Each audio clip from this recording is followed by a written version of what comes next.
أعوذ بالله من الشيطان الرجيم بسم الله الرحمن الرحيم يريد الله بكم اليسر ولا يريد بكم العسر ولتكملوا العدة ولتكبروا الله على ما هداكم ولعلكم تشكرون. سورة البقرہ پارہ نمبر 2 آیت نمبر 185.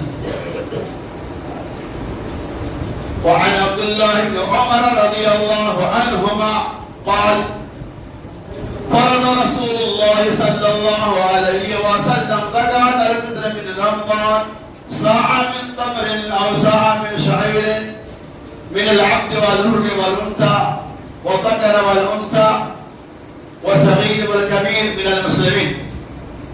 رواه متفق عليه.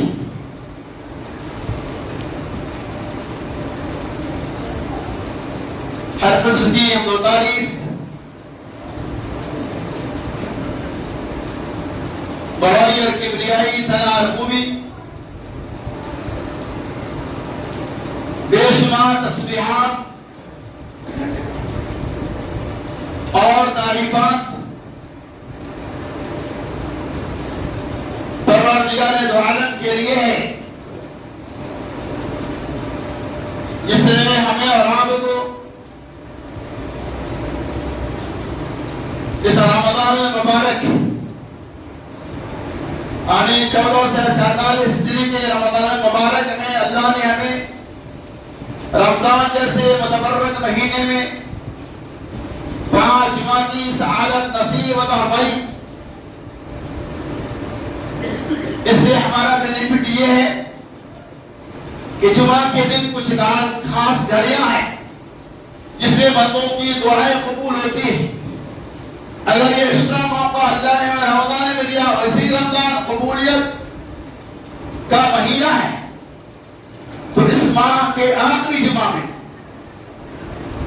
ہم اللہ تبارک و تعالیٰ سے اپنے گناہوں کی معافی اور تلافی کریں. جس قدر ہو سکے ہم اللہ تبارک و تعالیٰ سے دعا استغفار کریں. یہ اللہ کا بہت بڑا انعام ہے کہ پروردگار دو عالم نے رمضان کے 30 روزے مکمل کرا دیے اور وہ بھی آخری روزہ جمعہ میں مجھے نصیب ہوا. اور دوستوں، بزرگوں اور ساتھیوں، جمعہ کی حیثیت اور مقام ہے، لیکن اس کو بعض لوگ الوداع سے جوڑتے ہیں. الوداع کی حیثیت سے جمعہ کو کوئی مقام نہیں. یہ جمعہ رمضان میں پڑا ہے، الحمدللہ 5 جمعہ ملے، یہ مقام مرتبہ والا جمعہ ہے، کوئی شک نہیں. قبولیت کے گھڑی اللہ نے ہمیں نصیب کیا، کوئی شک نہیں. یہ الوداع کی مناسبت سے اس کی کوئی فضیلت نہیں. بس آپ دیکھ رہے کہ لوگ اپنے قریب کے مسجدوں کو چھوڑ کر دور دراز جاتے ہیں کہ آج الوداع کا جمعہ ہے، 5 جمعہ پڑھیں گے. ایسا کوئی مسئلہ نہیں ہے، اس کی کوئی حیثیت بھی نہیں ہے. جمعہ اس کا مقام ہے. اللہ تعالی ہمیں اور آپ کو ہر ایک کام کو سنت کے مطابق ادا کرنے کی توفیق رفیق عطا فرمائے. آمین یا رب العالمین. میرے دوستوں، بزرگوں اور ساتھیوں، اسلام ایک ایسا مذہب ہے جس نے انسان کے ساتھ ہمیشہ رعایت کیا ہے، جس نے انسان کے ساتھ ہمیشہ آسانیاں کیا ہے. قرآن میں اللہ نے فرمایا یرید اللہ بکم اليسر ولا یرید بکم العسر. اللہ تبارک و تعالی پروردگار دو عالم تمہارے ساتھ آسانی کرنا چاہتا ہے، ولا یرید بکم العسر، اور پروردگار دو عالم سختی کرنا نہیں چاہتا.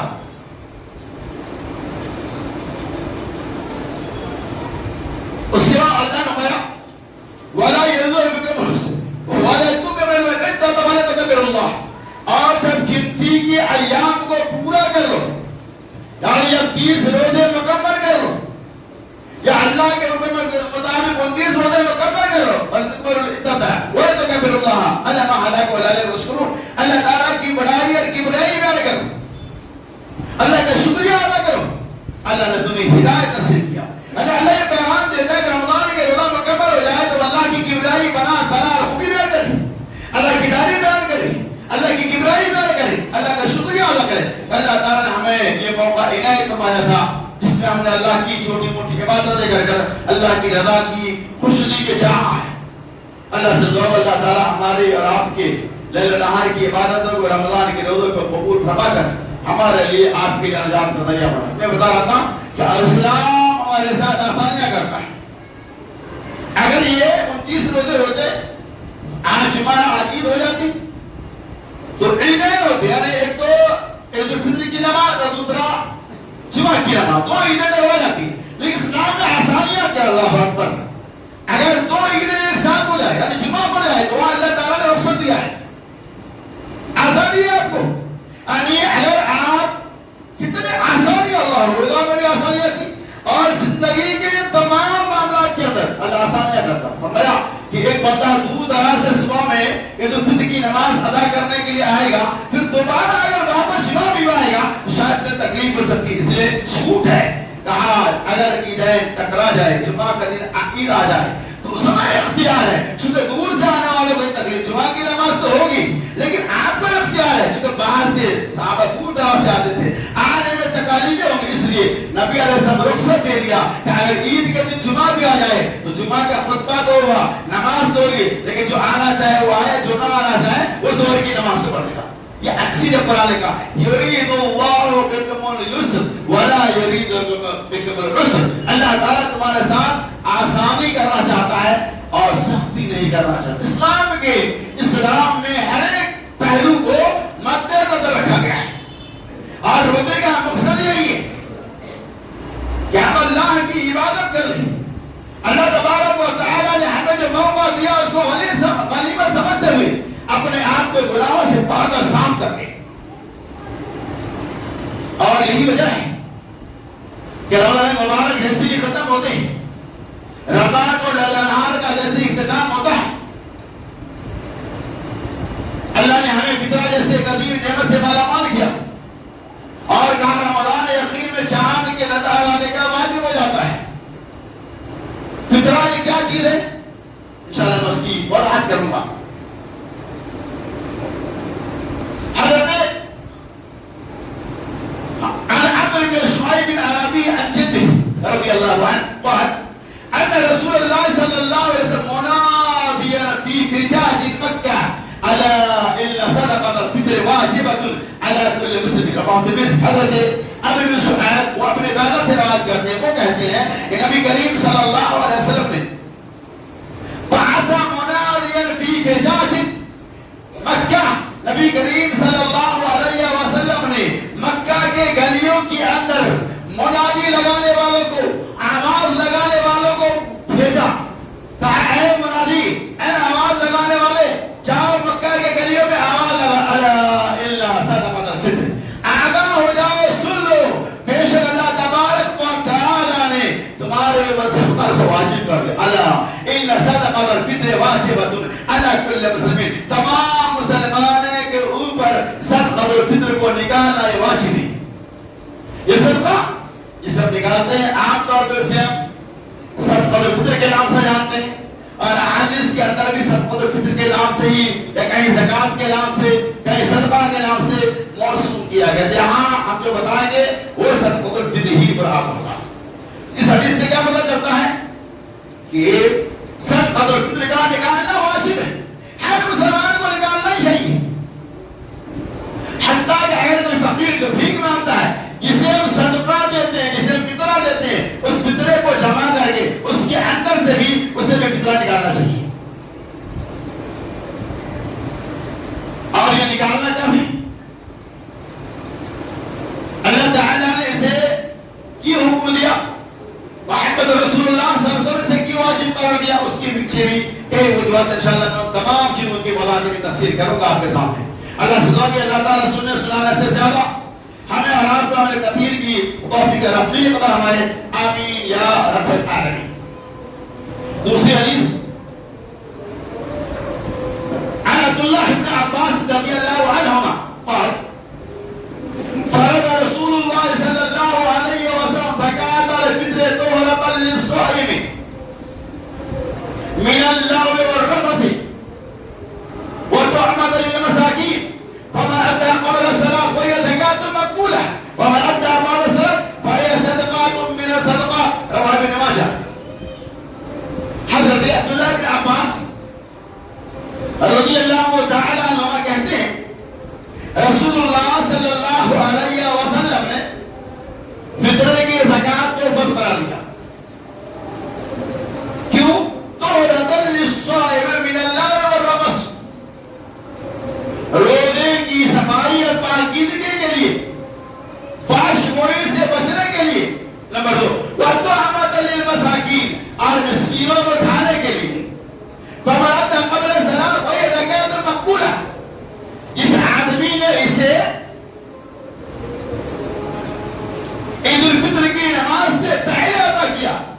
گویا کہ اس نے صدقۃ الفطر کو ادا کر دیا، اور جس نے اس کے بعد ادا کیا گویا کہ اس نے عام صدقہ کو ادا کیا، وہ فطرہ نہیں ہوگا۔ اس حدیث سے پہلی بات کا یہ علم ہوتا ہے کہ ہمیں صدقۃ الفطر کو عید الفطر کی نماز سے پہلے نکال ہی دینا، چاند نظر آ جانے کے بعد اس کا نکالنا واجب ہے۔ بخاری وغیرہ کی روایتیں ہیں، حضرت عبداللہ بن عمر رضی اللہ تعالیٰ عنہ اور بعض صحابہ کے عمل بھی ہے، صحیح روایت ہے کہ آپ ایک دو دن پہلے بھی صدقۃ الفطر نکال سکتے ہیں، کوئی حرج نہیں۔ پڑھ دیکھیے آسان ہے کہ میں نے کہا تھا ان یرید اللہ بکم اليسر، اللہ تعالیٰ تمہارے ساتھ آسانی کرتا ہے۔ آسانی کیسے دیکھیے نبی کیا فرمایا؟ طہرۃ للصائم من اللغو والرفث، یہ فحش اور بدکلامی سے، گناہوں سے بچنے کے لیے، گناہوں سے صفائی کا ذریعہ، یعنی ہم جو فطرہ نکالتے ہیں اس فطرے کا فائدہ کیا ہے؟ طہرۃ للصائم، روزے کے اندر جو کمی ہو جاتی ہے، انسان ہے کبھی چوک ہو گیا، کبھی بھول ہو گیا، کبھی ہم بدکلامی کر لیے، کبھی کسی کی غیبت کر لیے، ان تمام چیزوں سے فطرے کے ذریعہ صفائی اور پاکیزگی ہو جاتی ہے۔ اور چلیں آپ کو بتا، علامہ امام ابن قیم الجوزی رحمۃ اللہ علیہ نے فرمایا ہے، موت دنیا بہت بڑا لکھ، وہ کہتے ہیں جس طرح سے نماز کے اندر اگر کمی واقع ہو جائے، یعنی رکعت میں کبھی آگے پیچھے ہو جاتا ہے، کبھی تین نکلے گا، چار پڑھے کبھی چار گئے، ایسا ممکن ہے؟ یعنی نماز کے رکعت میں یا نماز میں جو کمی ہو جاتی ہے اس کمی کو دور کرنے کے لیے سجدہ سہو کافی ہے۔ آخر میں سجدہ سہو کر لیتے ہیں، کفایت کر جاتا ہے، کوئی حرج نہیں، کوئی گناہ نہیں ہوگا۔ اسی طرح سے امام ابن قیم رحمۃ اللہ علیہ کہتے ہیں اسی طرح سے حالت روزہ میں اگر کوئی کمی ہو جاتی ہے اس روزہ کے لیے سمجھے سو، جس طرح سجدہ سہو کے ذریعہ نماز کی کمی کو اللہ تعالیٰ دور کر دیتا ہے، ویسے ہی رمضان میں اگر روزہ ہم رکھتے ہیں اور حالت روزہ میں، ہمارے روزہ میں جو کمی آ جاتی ہے، اللہ تبارک و تعالیٰ اس فطرہ کے ذریعہ، صدقۃ الفطر کے ذریعہ ہمارے اس کمیوں کو دور کر دیتا ہے۔ اسی لیے امام اعظم محمد الرسول اللہ صلی اللہ علیہ وسلم نے فرمایا طہرۃ للصائم من اللغو والرفث، یہ روزوں کے لیے صفائی ہے، گناہوں سے بچنے کے لیے۔ کتنا بڑا انعام ہے رب العالمین کا، ہمارے روزے کی صفائی ہمارے رب کر رہا ہے۔ ایک مہینہ ہم نے روزہ رکھا اور حالت روزہ میں جو کمیاں رہ گئی بشری تقاضے کی بنیاد پر، جو گناہ کے کام ہو گئے، اللہ نے آخر میں ایک حکمت ہے، بہت بڑا پوائنٹ اس کے اندر، آخر میں واجب قرار دیا۔ کیوں ایسا؟ ایسا اس لیے ہے کہ آپ روزہ نہیں رکھنا ہے، اب کمیوں سے آپ دور ہو چکے، اسی لیے چاند کے نظر آ جانے کے بعد ہی فطرہ اثر واجب ہوتا ہے۔ اور حکمت اس کی یہ ہے کہ اب روزے کا سلسلہ ختم ہو چکا ہے، اب چاند کے بعد ہمیں روزہ نہیں رکھنا ہے، تو ہمارے روزے میں کمی کہاں سے ہوگی؟ لہذا جو کمیاں ہو گئی تھی پروردگار دو عالم فطرہ کے ذریعہ ہمارے ان کمیوں کو دور کر دیتا ہے۔ اب کوئی آدمی اگر ایک ہی رمضان کو فطرہ نکال دیتا ہے، کہ سوال ہے اس کو کچھ راحت ہو جائے گی، کوئی سامان کچھ مل جائے آنا نہیں، کوئی مطلب نہیں اس کا، ہمیشہ احتیاط کرنا چاہیے۔ فطرہ کا حکم کتنا ہوتا ہے؟ 100-150، اس سے زیادہ ایک آدمی کا ہے نہیں، تقریباً زیادہ کے تو کوئی مقدار نہیں ہے، لیکن میکسیمم 100-150 تک ہے لگ بھگ۔ تو اب 100-150 کسی کو آپ دے دیں گے جو بہت بڑا کام دو گے وہ اس کا اخیر میں رکھنے کی حکمت یہ ہے کہ ہو سکتا ہے کہ رمضان کے دنوں میں جو کچھ لوگوں نے دیا ہوگا زکات کی شکل میں، خیرات کی شکل میں، عطیات کی شکل میں، ہو سکتا ہے وہ بچوں کو عید تہوار خوشیاں منانے کے بعد کپڑے، پوشاک، لباس، فراق وغیرہ انتظام کر دیے ہوں گے، اب ان کے پاس کچھ نہیں ہے، کچھ نہیں ہوگا۔ ہم بھی کیا کرتے ہیں، کوئی زکات والا آتا ہے کیا کرتے ہیں، سب کی بات نہیں کر رہے، ارے صاحب ہم تو زکات مار لی، میرے پاس 1 لاکھ زکات نکالتا پھٹ گیا، 20-25 لاکھ میرے پاس کچھ ہے نہیں، کیا کہتے ہیں سب لوگ کہتے ہیں میرے کچھ نہیں، لیکن اگر آ گیا مستحق ہے تو اصل راسل مان سے دے، کیا ہے؟ ارے 1 لاکھ میں 2,500 آپ نے نکالا، باقی تو بچا ہوا ہے۔ اگر کوئی مستحق بعد میں بھی آ جائے جسے آپ جانتے ہیں تو اسے آپ راس المال سے بھی دے سکتے۔ فطرہ اخیر میں نکالنے کی حکمت اور مصلحت ایک ہی۔ نمبر 2 وَالطُّعْمَةَ لِلْمَسَاكِينِ، مسکینوں کا کھانا بھی ہوتا ہے تاکہ عید الفطر کے دن کسی گھر میں ایسا نہ ہو کہ فاقہ کشی کی نوبت آ جائے۔ تأخیر میں یہ دے گا کہ بینیفٹ اس کا ہونے والا ہے. تو جس نے یہ فطر کی نماز سے پہلا ادا کیا وہ ادا کیا, اس کا فطرہ ادا ہو گیا. جو بعد میں ادا کرے گا وہ فطرہ نہیں ہوگا بلکہ وہ عام صدقہ ہو جائے گا. اور چلیے آگے, یہ صدقۃ الفطر کن لوگوں کو نکالنا ہے؟ عبد الله بن عمر رضي الله عنهما قال قال رسول الله صلى الله عليه وسلم زكاة الفطر من رمضان.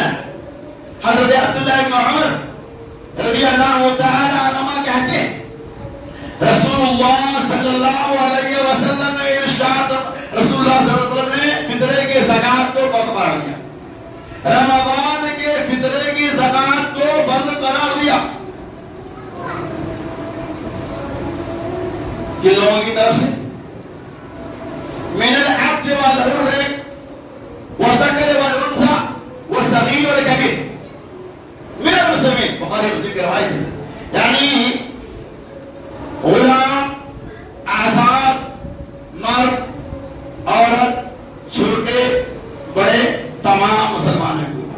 اب یہاں بہت بڑی کی بات اس بات کیا تھا, نبی صلی اللہ علیہ وسلم نے غلام کے اوپر بھی فطرے کو واجب قرار دیا, اور جو آزاد ہے اس کے اوپر بھی واجب ہے, جو من الذکر والانثى مرد و عورت تمام کے اوپر واجب ہے, والصغیر والکبیر بڑے اور چھوٹے پر بھی واجب ہے. اب اس حدیث سے غور کیجئے کہ نبی صلی اللہ علیہ وسلم نے تمام لوگوں پہ مطلب فطرے کو واجب قرار دیا. ایک تو فطرے کا مقصد یہ ہے کہ روزے کے اندر جو کمی ہو جائیں گے وہ دور ہو جائے گا, اللہ سے تلافی کرے گا. دوسرا فائدہ ہے کہ تو مساکین یا مسکینوں کے لیے کھانے کا بھی انتظام. اس لیے اس حدیث پاک کے اندر نبی صلی اللہ علیہ وسلم نے مطلق حکم دیا کہ زکات الفطر صاع من شعیر اور صاع من تمر اور صاع من شعیر. یعنی فطرہ کیسے نکالے گا؟ ایک صاع کھجور کے ذریعہ, ایک صاع گیہوں کے ذریعہ. اور پھر دوسری روایت آتے ہیں جہاں کشمیر وغیرہ کا بھی تذکرہ ہے, یہاں جو چیزیں کھاتے ہیں اس کے زبان سے آپ کو نکالنا ہے. اب یہاں میں دو چیزیں فوکس کروں گا, صاع من تمر اور صاع من شعیر. عام طور پہ ہمارے انڈیا کے اندر گیہوں اور چاول کا زیادہ رواج ہے, اس کے اعتبار سے بھی اکثر و بیشتر لوگ نکالتے ہیں. لیکن کوئی آدمی کشمیر وغیرہ سے, کھجور سے, مربع سے نکالنا چاہے, پنیر سے نکالنا چاہے تو صاع کے اعتبار سے وہ نکال سکتا ہے. ایک صاع جس کی پیمائش میں گھر ایک طلاق ہے, کہیں 2.5 کلو, کہیں 3 کلو وغیرہ وغیرہ. تو صاع من تمر ایک صاع نکالنا ہے, چاہے گیہوں سے نکالے یا دونوں مکس کر کے نکالے اپنے اعتبار سے. اور جو چیزیں آپ کھاتے ہیں اچھا گیہوں کی قیمت کو نکالے. اب قیمت کے بارے میں حدیث سے اختلاف ہے کہ صاع جو ہم نکالیں گے گیہوں غلہ ہی, حالات افضل اور تو یہ غلہ ہی نکالنا ہے. اکثر علماء کے قول یہی, ایک بعض علماء کے قول یہ ہے حالات قواعد کے اعتبار سے آپ اس کی قیمت کو بھی نکال سکتے ہیں جہاں جیسی ضرورت محسوس ہو, ورنہ بنیادی طور پر غلہ ہی نکالنا مسنون افضل ہے. تو صاع من تمر ایک صاع کھجور یا ایک صاع گیہوں نکالنا. صاع کیا ہوتا ہے؟ صاع ایک پیمائش ہے. نسلم کے زمانے میں وہ پیمائش چلتا تھا, گھر میں تھا, اور ہم جو صاع سے نکالتے تھے وہ صاع کا نام ہے صاع مدنی, یعنی کمپلیٹ صاع جس کی پیمائش 2.5 سے تقریباً ہے. اسے عام زبان کے اندر صاع حجازی یعنی مدنی صاع کہا جاتا ہے. ایک ہے صاع عراقی جس کی پیمائش کم ہے, تو ہم لوگ جس صاع سے نکالے وہ صاع حجازی مدنی صاع ہے جس کی پیمائش تقریباً 3 سے 3 کلو ہے, اور صاع حجازی جس کی پیمائش اس سے کم ہے. علماء احناف اسی صاع کے ماہر وہ اسی سے نکالتے ہیں. تو مطلب یہ ہے کہ صاع سے ہمیں نکالنا ہے گیہوں یا جو بھی ہم کہتے ہیں اس کو نکالنا ہے. تو صاع من تمر اور صاع من شعیر من العبد والحر. غلام ہے, آپ کے یہاں نوکر ہے, غریب ہے, تو اس کا بھی فطرہ نکالنا ہے, اور جو آزاد ہے اس کا بھی نکالنا ہے, مرد و عورت کا بھی نکالنا ہے, بچوں کا بھی نکالنا ہے. اب سوال ایک ذہن میں آ سکتا ہے, وہ صاحب بچے نے تو روزہ نہیں رکھا ہے, ظاہر سی بات ہے جب بچہ نے روزہ نہیں رکھا تو فطرہ کی نکالے گا, ایک کامن سینس بات کی بات. لیکن نبی اعظم نے فرما دیا والذکر والانثى والصغیر والکبیر من المسلمین, چھوٹے کے طرف سے بھی, بڑے کے طرف سے بھی, مرد کی طرف سے بھی، عورت کی طرف سے بھی، غلام کی طرف سے بھی، آزاد کے تمام مسلمانوں کے روزے نکالنا واجب ہے۔ کیوں واجب ہے؟ اس کی وضاحت یہ ہے کہ بچہ اگر روزہ بچے کو نہیں رکھا روزہ واجب ہے نہیں، اس لیے اسے بھی نکالنا ہے۔ اس فطرے کے ذریعہ جو مستحقین ہے اسے کفایت کریں گے، اسے زیادہ سے زیادہ امداد ملے گا، اسے زیادہ سے زیادہ خوراک غلے کو جمع کرنے کا موقع ملے گا۔ اسی لیے تمام مسلمان کی طرف سے کہتے چھوٹا بچہ گود میں ہی کیوں نہ ہو اس کا بھی فطرہ نکالنا ہے، حتیٰ کہ جو عید الفطر کی نماز سے پہلے پیدا ہوا ہے اس کے طرف سے بھی فطرہ نکالنا ہے۔ بعض میں نے پڑھا تھا محدثین کا یہ قول ہے کہ اگر ماں کے شکم کے اندر بچہ 5-6-7 مہینہ کا ہے تو اس کا بھی چاہے تو نکال سکتا ہے، اگر وہ باہر آ گیا چاہتا تو نکالنا ہی نکالنا، اگر وہ چاہے ماں کے شکم میں جو بچہ پڑ رہا ہے اس کی طرف سے بھی نکالنا ہے، تاکہ غریبوں کو یا فطرہ کے جو مستحق ہے اسے زیادہ سے زیادہ فائدہ، نفع اور تمتع حاصل ہو جائے۔ اس لیے نبی صلی اللہ علیہ وسلم کہ والصغیر والکبیر من المسلمین، تمام ایمان والوں کی طرف سے، چھوٹے کی طرف سے بھی اور بڑے کی طرف سے بھی ایک سا فطرہ نکالنا ہے، جس کی باختصار میں نے وضاحت کی تھی۔ ان تمام حدیث سے پتہ چلتا ہے کہ فطرے کا نکالنا اہل ایمان پہ مسلمان میں تو واجب ہے۔ اگر آپ کے یہاں کوئی کام کرنے والا غیر مسلم ہے اس کی طرف سے نہیں نکالنا ہے، مسلمانوں کی طرف سے، ایمان والوں کی طرف سے نکالنا ہے۔ اور ہماری کوشش یہ ہونی چاہیے کہ یہ پہلے ایمان والوں تک پہنچے، ایسا نہیں کہ اپنے کو بھوکا لگے غیر میں بات کریں۔ اور فطرے کا مصرف کیا سن لیجیے آپ، اور تو سنیے آپ، فطرہ جہاں تہاں نہیں دے دینا چاہیے، جس کو پاؤ جہاں چاہو، ہم یہ لوگ آزاد ہو نہیں، فطرہ دیکھ کے دینا چاہیے مستحق ہے کہ نہیں، آخر میں رکھنے کی حکمت یہی ہے۔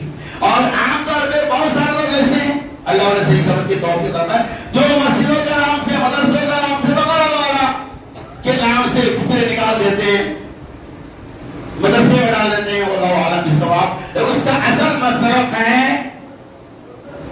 آپ کے معاشرے سماج میں رہنے والا غربا، فقرا، محتاج اور مسکین، تاکہ عید کی خوشیاں میں کسی طرح کا ڈسٹرب نہ ہو۔ دیکھیے اسلام کتنا پیارا مذہب ہے، کتنے آسان ہے۔ قرآن نے کہا یرید اللہ بکم الیسر ولا یرید بکم العسر، اللہ تعالیٰ تمہارے ساتھ آسانی کرنا چاہتا ہے، بشر۔ رمضان کے مہینے 29 دن کے بھی ہو سکتے ہیں، 30 دن کے بھی ہو سکتے ہیں، امت کے اندر اختلاف ہو سکتا ہے، کوئی کہتا ہے 30 رکھیں گے، کوئی کہتا ہے نہیں 29 رکھیں گے۔ نبی اعظم نے کلیئر کر دیا، وَافْطَرُوا لِرُؤْيَتِهِ صُومُوا لِرُؤْيَتِهِ وَافْطَرُوا لِرُؤْيَتِهِ فَإِنْ غُمَّ عَلَيْكُمْ فَأَكْمِلُوا الْعِدَّةَ 30 رواه مسلم۔ نبی اعظم نے فرمایا فَإِنْ غُمَّ عَلَيْكُمْ فَأَكْمِلُوا الْعِدَّةَ 30۔ یہ 30 کا حکمت ہے کہ اگر تم لوگ چاند دیکھ کر روزہ رکھو اور چاند دیکھ کر افطاری کرو، حکمت دیکھیے، امت کا اختلاف ہوتا ہے۔ آپ نے ایک بار چاند دیکھ کر افطاری کرو اور چاند دیکھ کر روزہ رکھو، کلیئر کر دیا آپ نے۔ اور پھر آپ نے یہ بھی کلیئر کیا پھر غم علیکم، آسمان میں بدلی چھائی ہوئی ہے، چاند دیکھنے کا کوئی آلہ نہیں ہے، بارش ہو رہی ہے، موسم خراب ہے، تو ہم کیا کریں گے؟ اللہ اکبر، حکمت دیکھیے، کہاں اگر موسم ابر آلود ہو، چاند نظر آنے کا امکان نہ ہو تو کیا کریں گے؟ 29 روزہ ہو گیا، فَأَكْمِلُوا الْعِدَّةَ ہم 30 دن کو پورا کر لیں گے اور روزہ کمپلیٹ۔ اب کوئی اختلاف 30 دن کے بعد کوئی اختلاف نہیں۔ اگر ایسا نہیں ہوتا تو امت کے اندر اختلاف ہوتا، کوئی تو نہیں، بائبل ہے، چل چاند آیا اور نکلا ہوا نظر نہیں آ رہا، ہم 29 ہی روزہ رکھیں گے، کل منائیں گے، کوئی کہا نہیں 30 کریں گے، لیکن نبی نے کلیئر کر دیا کہ 30 ایسا موسم آ جائے چاند نظر نہیں آئے تو کیا کریں گے؟ 30 دن مکمل کر لینا ہے، اب اس کے بعد ہمیں عید ہمارا لینا ہے۔ یہ حکمت ہے اسلام کے اندر تمام نکات کی تفسیر کی۔ لہذا پروردگار دو عالم سے دعا گو کہ اللہ تبارک و تعالی ہمیں آپ کو سنی تمام باتوں کو برابر کرنے کی توفیق رفیق عطا فرمائے۔ اے پروردگار دو عالم، ہم نے نے جو بھی روزہ رکھا ہے ہمارے اس روزے کے اندر اخلاص پیدا کر دے. اے اللہ ہمارے اس روزے کو، ہمارے ٹوٹی پھوٹی چھوٹی موٹی عبادت کو ہر طرح کے ریا اور نموز سے بچا دے. اے پروردگار عالم ہمارے جو بھائی تساہلی لاپرواہی کی بنیاد پر رمضان کے روزے نہ رکھ سکے، اے اللہ انہیں آئندہ تو روزہ رکھنے والا بنا دے. اے پروردگار عالم ہمارے جو بھائی بے دین ہے اسے دیندار بنا دے. اے پروردگار عالم ہمارے جو بھائی بے نمازی ہے اسے نمازی بنا دے. اے پروردگار عالم ہمارے جو بھائی قرض تلے دبے ہوئے ان کے قرض کے ادائیگی کے اسباب پیدا کر دے. اے پروردگار عالم ہمارے جو بھائی بیمار ہے انہیں تو شفائے کاملہ اور عاجلہ عطا فرما دے. اے پروردگار عالم ہمارے جو بھائی دنیا سے چلے گئے اے اللہ ان کے گناہوں کو معاف فرما دے. اے پروردگار عالم ان کے قبروں کو کشادہ کر دے. اے پروردگار عالم ہمیں جنت الفردوس اعلی مقام عطا فرما. اے پروردگار عالم ہمارے جو بھائی اولاد کی نعمت سے محروم ہے اے اللہ ان کو نیک اور صالح اولاد عطا فرما دے.